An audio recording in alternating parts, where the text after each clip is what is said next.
And well, this is our special newsroom segment. I'm being joined by Adya Juneja, Nikita Singh and Athira Sasidharan. First up, Adya Juneja, who will give us a lowdown from the world of business. Well, thank you so much, Rahesha. The Asian shares have been gone down. It is all on the pharmaceuticals, which is to be starting on the 1st of October. Japan's Nikkei dropped, with all the major pharma giants down over 5%. South Korea's Kospi tumbled amid fears that prolonged tariff battles and could hurt exports. US futures also slipped as investors worry the Fed may not cut rates as aggressively as expected despite stronger economic data. Well, India is feeling the heat too, with its currency and drug makers caught in the crossfire. The Indian rupee is staring at new record lows after Trump tariff push. The US makes up more than a third of India's pharma exports. Uncertainty hit sentiment with pharma shares and the rupee both under pressure. Well, while the RBI has intervened to cushion the blow, the currency is projected to weaken past 89 to the dollar in the coming term. Meanwhile, China is using digital money to expand its global financial reach. The country is accelerating its digital yuan rollout in cross-border markets. Beijing launched an international operations center in Shanghai to boost adoption in global trade, partnering with central banks in Asia and the Gulf. China's central bank says the digital shift is historically inevitable and aims to reduce reliance on a US dollar-dominated system, especially as Washington pushes dollar-backed stablecoins. And across Europe, American businesses are watching US policy with growing unease. Companies remain cautious despite a July trade deal with Brussels.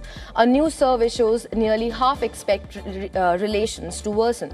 Well, while the deal avoided major disruptions, firms cite persistent hurdles from US tariffs to EU supply chain rules. Over 60% believe US and EU policy will still hurt business sentiment.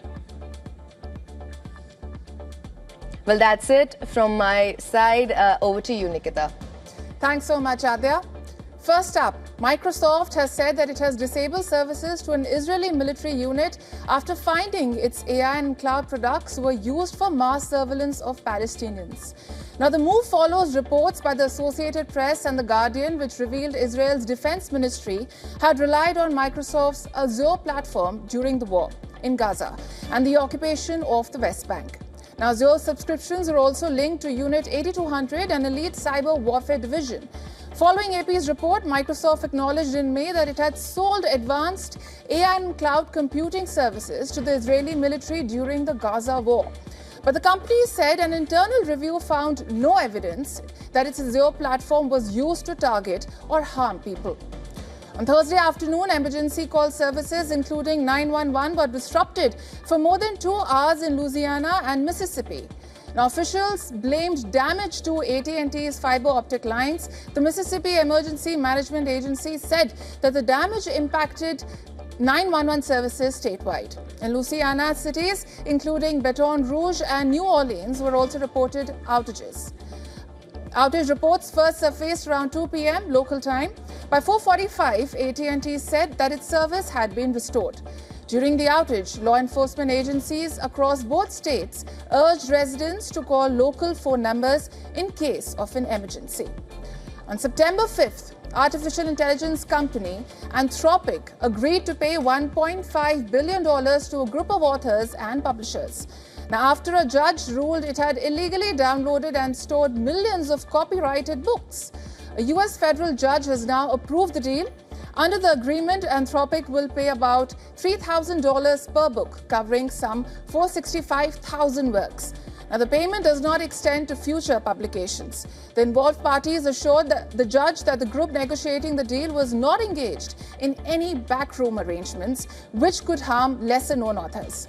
The American Association of Publishers called the settlement a major step in the right direction.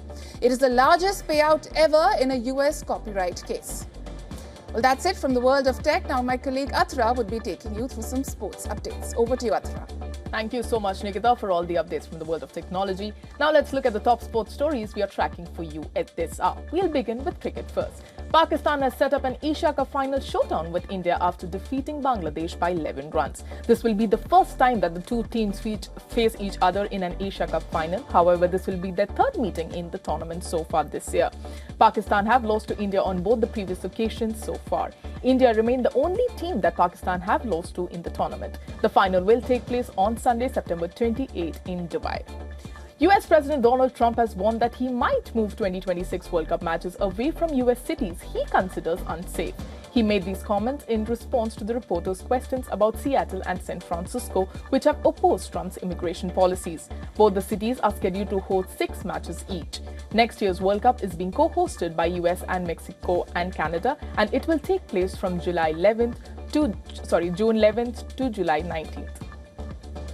Well, with that, we have come to the end of this segment. It's back to you, Rahesha. Right, thank you so much, Adya, Athira and Nikita for getting us the latest. With that, we slip into a very short break. You're watching WION World. Stay tuned.